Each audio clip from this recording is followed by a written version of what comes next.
Bienvenue dans le podcast « Il était une fois la Bible ». Ce podcast est la rencontre de deux passions. YouPray, l'application audio qui accompagne votre vie spirituelle quotidienne, et Bibliapédia, l'association qui cherche à faire connaître et aimer la Bible. Ensemble, nous avons conçu ce podcast inédit qui vous raconte, épisode après épisode, le livre le plus vendu au monde, avant même Harry Potter. Épisode 31, Joseph reconnaît ses frères. Résumé de l'épisode précédent du roman de Joseph. Pendant plus de 2 ans, Joseph croupit dans sa prison jusqu'au jour où Pharaon fait 2 rêves étranges qu'aucun de ses magiciens ne réussit à interpréter. Cela rafraîchit la mémoire de l'échanson et Joseph est amené à Pharaon pour interpréter les songes. Joseph révèle à Pharaon qu'après 7 années d'abondance, l'Égypte vivra une période de famine de 7 ans. Il conseille également au roi de faire des réserves de nourriture. Ébloui par sa sagesse encore, le pharaon lui donne toute autorité en le nommant numéro 2 de l'Égypte pour réaliser cette mission. Et Joseph s'en acquitte avec brio.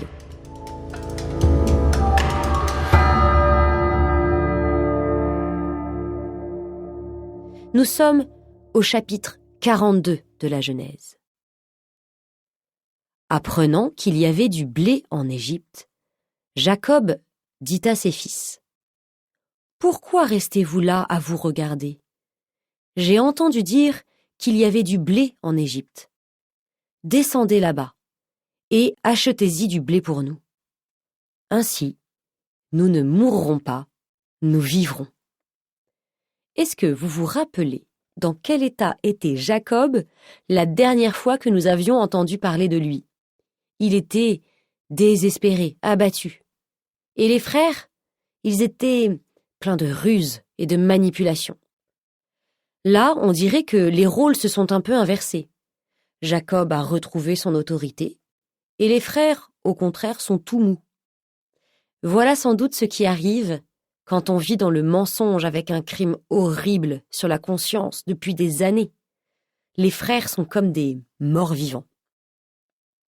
Je poursuis. 10 des frères de Joseph descendirent acheter du froment en Égypte.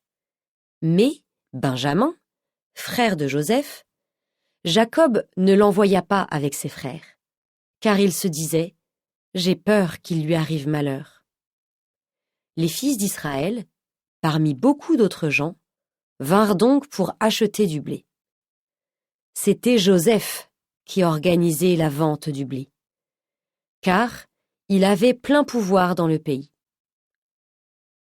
En arrivant, les frères de Joseph se prosternèrent devant lui, face contre terre. À quoi vous fait penser cette scène ?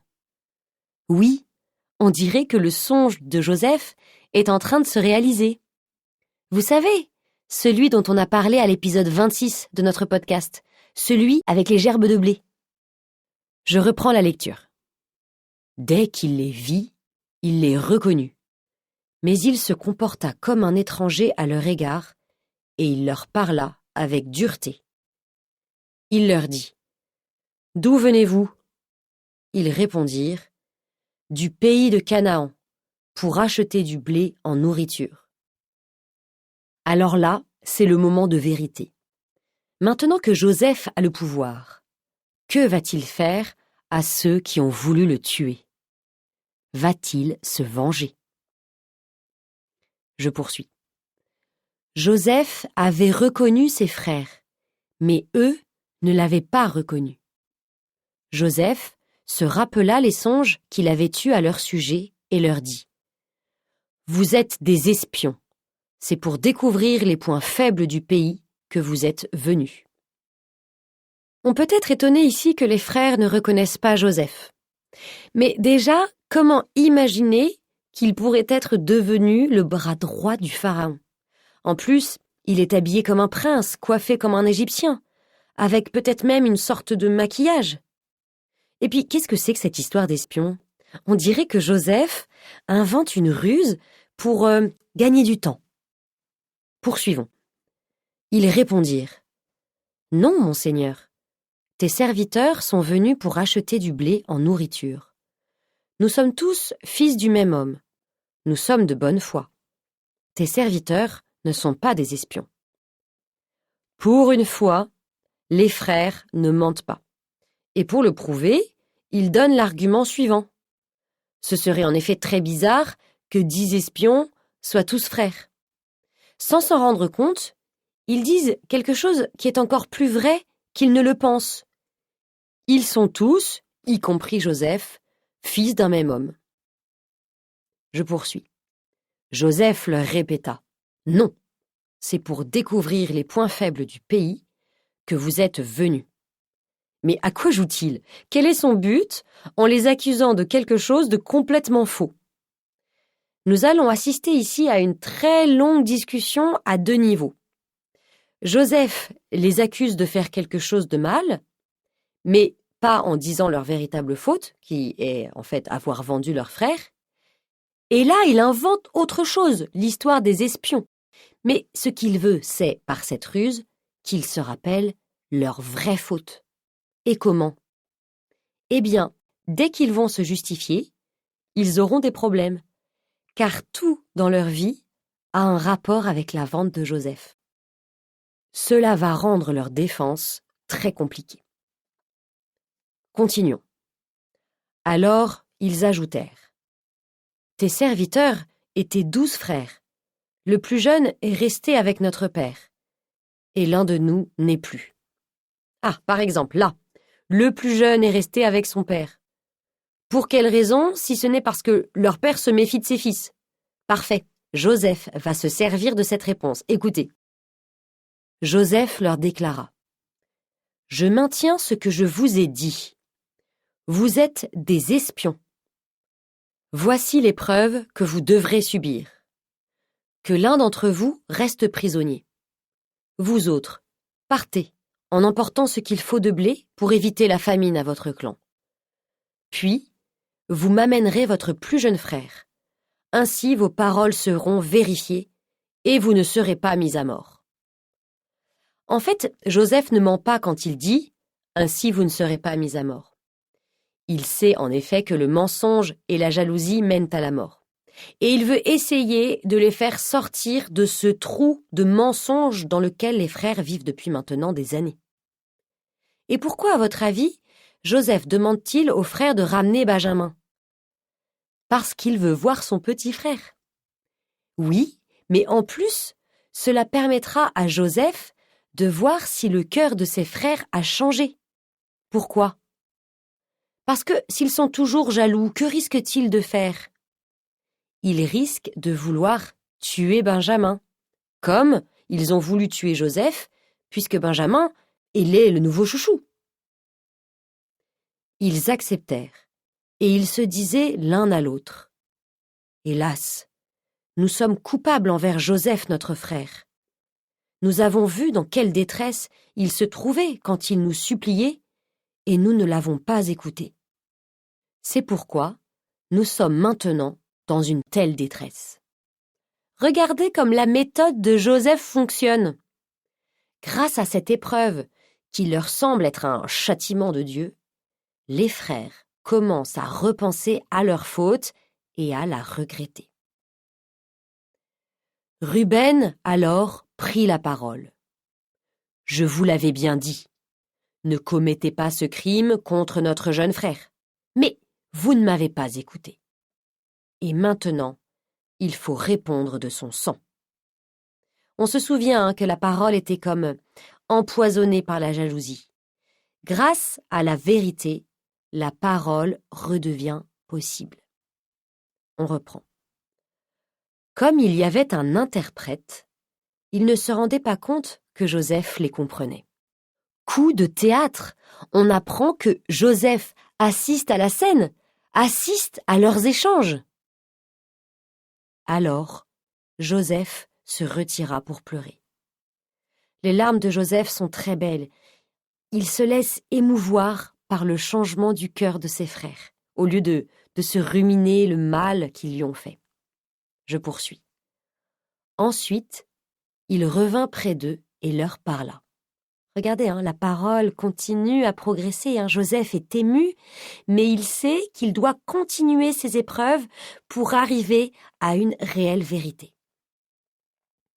Parmi eux, il choisit Siméon et le fit enchaîner sous leurs yeux. Là encore, c'est une façon de reproduire ce qui s'est passé il y a des années. Un des frères est séparé des autres et emmené en captivité. Alors pourquoi Siméon ? Peut-être parce qu'il est un autre Joseph, au sens où il est son symétrique. Siméon est le deuxième et Joseph est l'avant-dernier. Ça peut être une interprétation. Poursuivons le récit. Alors Joseph ordonna de remplir de froment leurs bagages, de replacer l'argent de chacun dans son sac et de leur donner des provisions pour la route. C'est ainsi qu'il agit envers eux. Ils chargèrent le blé sur leurs ânes et partirent. Alors là, on se demande vraiment ce que Joseph a en tête, mais nous allons bientôt le comprendre. Continuons le récit. À l'étape, l'un d'eux ouvrit son sac pour donner du fourrage à son âne, et il découvrit son argent. Il était sur le dessus de la besace. Il dit à ses frères, « On m'a rendu mon argent, il est là dans ma besace. » Le cœur leur manqua. Ils tressaillirent, se regardant l'un l'autre et dirent « Qu'est-ce que Dieu nous a fait ?» En effet, quel peut être le but de Joseph en ayant fait une chose pareille ? Ce n'est pas clair pour les frères, même s'ils sentent bien que quelque chose les dépasse, quelque chose qui vient de Dieu. Et ça, c'est déjà un progrès par rapport à leur vie d'avant. Et nous, qui connaissons un peu l'envers du décor, avons-nous une idée du message transmis par Joseph à travers cet argent ? Peut-être veut-il symboliser que les frères n'ont en fait pas payé ce qu'ils doivent à Joseph, c'est-à-dire une vraie demande de pardon. Alors continuons. De retour au pays de Canaan chez Jacob leur père, ils lui rapportèrent tout ce qui leur était arrivé. Ils se mirent à vider leurs sacs, et voici que chacun trouvait dans son sac la bourse avec son argent. Quand eux-mêmes et leur père virent les bourses avec leur argent, ils eurent peur. Jacob leur père dit alors « Vous me privez de mes enfants. Joseph n'est plus, Siméon n'est plus, et vous voulez me prendre Benjamin ? Tout est contre moi. » En entendant la réaction de Jacob, on se rend compte que la perte de Joseph est toujours présente dans son esprit, et aussi qu'il n'a aucune confiance dans ses enfants. Ruben dit à son père « Tu pourras faire mourir mes 2 fils, si je ne te ramène pas Benjamin. Remets-le entre mes mains, et je te le rendrai. » Ruben veut montrer à son père qu'il comprend ce que c'est de perdre des fils, puisqu'il en a lui-même. Toutefois, cette proposition n'a pas l'air de convaincre Jacob, qui n'y répond pas. Écoutez. Mais Jacob reprit. « Mon fils ne descendra pas avec vous. Son frère est mort, il ne me reste que lui. S'il lui arrivait malheur sur la route que vous allez prendre, c'est dans la douleur que vous feriez descendre mes cheveux blancs au séjour des morts. » Jacob semble se méfier davantage de ses fils que du seigneur égyptien. La disparition de Joseph des années auparavant fait que la situation est complètement bloquée, comme dans une impasse. Une impasse qui empêche la libération de Siméon et qui peut même conduire à la mort de toute la famille, car tous pourraient mourir de faim. On enchaîne sur le chapitre 43. Écoutez. Quand ils eurent fini de manger le blé rapporté d'Égypte, leur père leur dit « Retournez nous acheter un peu de nourriture. » En fait, Jacob fait semblant d'avoir oublié la condition pour pouvoir retourner en Égypte. Judas, dont on commence à connaître l'assurance, s'empresse de la lui rappeler. Juda lui répondit, « L'homme nous a déclaré expressément, « Vous ne serez pas admis en ma présence si votre frère n'est pas avec vous. Si tu laisses notre frère partir avec nous, nous descendrons acheter de la nourriture. Moi, je me porte garant de lui. Tu pourras m'en demander compte. Si je ne le ramène pas auprès de toi, j'aurai commis une faute envers toi pour toujours. » On peut admirer comme l'épreuve imaginée par Joseph est intelligente. Elle oblige son père à refaire confiance à ses enfants, ce qui est une des conditions pour la réunification de la famille. Juda propose à son père une garantie qui est tout autre chose que la proposition de Ruben. Il en prend personnellement la responsabilité et se met lui-même en danger. Il prend le risque d'être condamné. En faisant cela, il fait donc le contraire de Caïn. Il devient le gardien de son frère. La grande réflexion du livre de la Genèse sur la fraternité et la réconciliation entre les frères continue à avancer avec le récit. Alors continuons ce récit. Leur père Israël reprit. « Si c'est le cas, eh bien, faites ceci. Prenez dans vos bagages des produits du pays pour en faire présent à cet homme. Un peu de baume, un peu de miel, des aromates et de la myrrhe, des pistaches et des amandes. Prenez avec vous 2 fois la somme d'argent. Ainsi, l'argent remis sur le dessus de vos besaces, vous pourrez le restituer. C'était peut-être une erreur. Emmenez votre frère, debout, retournez chez cet homme. Que le Dieu Tout-Puissant vous donne de susciter la compassion de cet homme, que celui-ci vous laisse ramener votre autre frère et aussi Benjamin.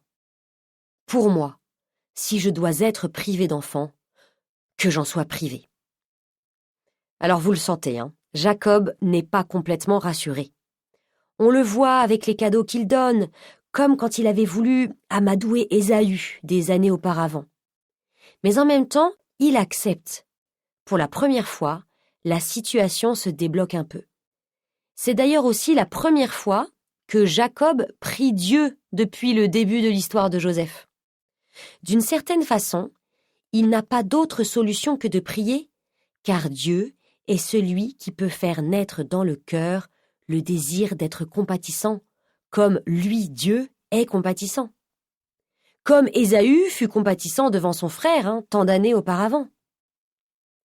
Voici donc les frères de Joseph de nouveau sur le chemin de l'Égypte. Eux, qui n'ont pas reconnu leur propre frère la première fois, sauront-ils le voir dans ce grand personnage qui les accueille à nouveau? Comment Joseph va-t-il se faire reconnaître? Mais quand aura lieu notre happy end? Eh bien, il faudra attendre le prochain épisode. À la semaine prochaine!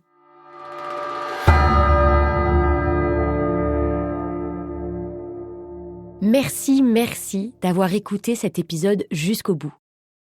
Si ce podcast vous plaît, n'hésitez pas à nous le dire en mettant le plus d'étoiles possible et à vous abonner pour être notifié du prochain épisode. À très bientôt!